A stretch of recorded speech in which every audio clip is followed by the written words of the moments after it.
اعوذ باللہ من الشیطان الرجیم بسم اللہ الرحمن الرحیم یا ایہا الذین آمنوا كونوا قوامین بالقسط شہداء للہ ولو علی انفسکم او الوالدین والاقربین إن يكن غنيا أو فقيرا فالله أولى بهما فلا تتبعوا الهوى أن تعدلوا وإن تلووا أو تعرضوا فإن الله كان بما تعملون خبيرا۔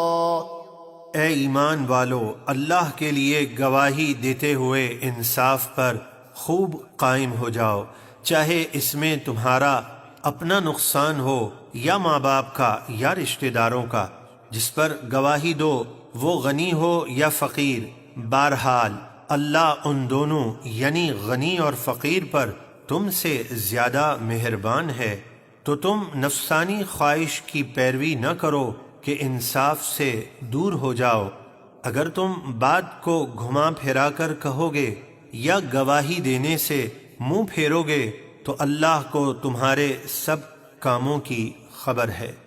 یا ایہا الذین آمنوا باللہ ورسولہ والکتاب الذی نزل علی رسولہ والکتاب الذی انزل من قبل ومن يكفر بالله وملائكته وكتبه ورسله واليوم الآخر فقد ضل ضلالا بعيدا۔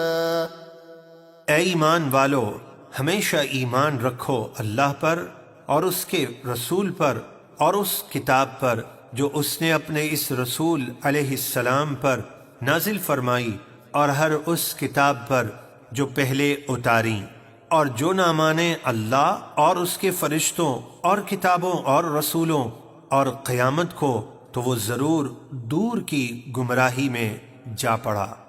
ان الذين آمنوا ثم كفروا ثم آمنوا ثم كفروا ثم ازدادوا كفرا لم يكن الله ليغفر لهم ولا ليهديهم سبيلا۔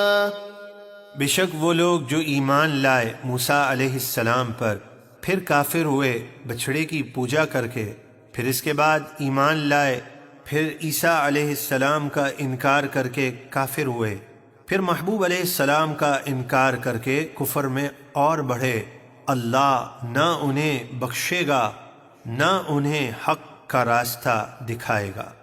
بشر المنافقین بأن لهم عذابا علیما۔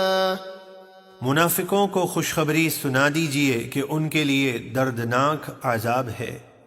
الذين يتخذون الكافرين أولياء من دون المؤمنين أيبتغون عندهم العزة فإن العزة لله جميعا۔ جو لوگ مسلمانوں کو چھوڑ کر کافروں کو دوست بناتے ہیں، کیا ان کے پاس عزت ڈھونڈتے ہیں؟ وہ سن لیں کہ عزت تو سب اللہ کے اختیار میں ہے۔ وَقَدْ نَزَّلَ عَلَيْكُمْ فِي الْكِتَابِ أَنْ إِذَا سَمِعْتُمْ آيَاتِ اللَّهِ يُكْفَرُ بِهَا وَيُسْتَهْزَأُ بِهَا فَلَا تَقْعُدُوا مَعَهُمْ حَتَّى يَخُوضُوا فِي حَدِيثٍ غَيْرِهِ إِنَّكُمْ إِذًا مِثْلُهُمْ ان اللہ جامع المنافقین والکافرین فی جہنم جمیعا۔ بے شک اللہ قرآن میں تم پر یہ حکم نازل کر چکا ہے کہ جب تم سنو کہ اللہ کی آیتوں کا انکار کیا جا رہا ہے اور ان کا مذاق اڑایا جا رہا ہے تو تم ان گستاخوں کے ساتھ نہ بیٹھو جب تک وہ کسی دوسری بات میں مشغول نہ ہو جائیں، ورنہ تم بھی انہی جیسے ہو جاؤ گے۔ بے شک اللہ منافقوں اور کافروں سب کو جہنم میں اکٹھا کرے گا۔ الذين يتربصون بكم فإن كان لكم فتح من الله قالوا ألم نكن معكم وإن كان للكافرين نصيب قالوا ألم نستحوذ عليكم ونمنعكم من المؤمنين فالله يحكم بينكم يوم القيامة ولن يجعل الله للكافرين على المؤمنين سبيلا۔ وہ منافقین جو تمہارے انجام کے منتظر رہتے ہیں، تو اگر تمہیں اللہ کی طرف سے فتح ملتی ہے تو وہ کہتے ہیں کہ کیا ہم تمہارے ساتھ نہ تھے، اور اگر کافروں کو کامیابی کا کوئی حصہ ملتا ہے تو کافروں سے کہتے ہیں کیا ہمیں تم پر قابو نہ تھا کہ ہم تمہیں قتل کرتے یا گرفتار کرتے، اور ہم نے تمہیں مسلمانوں سے بچایا، تو اللہ تم سب میں قیامت کے دن فیصلہ کر دے گا، اور اللہ کافروں کو مسلمانوں پر غلبے کا ہرگز کوئی راستہ نہ دے گا، یعنی کافر مسلمانوں کو نہ مٹا سکیں گے۔